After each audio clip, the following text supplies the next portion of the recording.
Siyempre kung gaedad tadamo nagasakit-sakit sa aton lawas, pero don't worry, may paagi na ma-minimize ta ang sakit-sakit sa lawas. Ti una, kung gaedad kita, ti nga tawag nga wear and tear.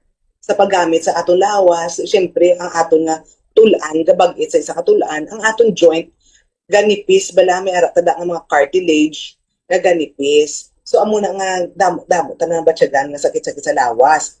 Tapos kung ga menopause, mag-decrease ang estrogen, ang aton nga mga synovial fluid, do mga grasa bala sa aton joint, nagadutay man.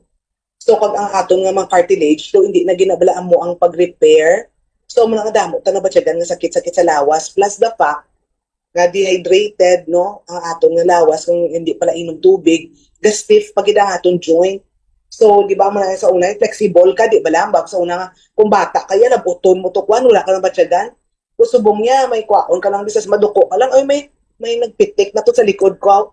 Kaya hindi ka na flexible mo. So, Yes. amo na siyang, dapat kung edad ka, may exercise ka not only nga strength training, para sa muscles mo, hindi magluya, magnaming balanse mo, kag mag-healthy mo bones, may hara ka man exercise nga inang aerobic, no? Nga inang mga brisk walking, mga dancing, mga swimming, kay para magnamit naman ang imo nga blood sugar, manubo imo blood pressure, kag ma-healthy imo heart, kag imo brain. Pero may ara kag dapat iduga nga flexibility exercise, mga stretching exercise na bala.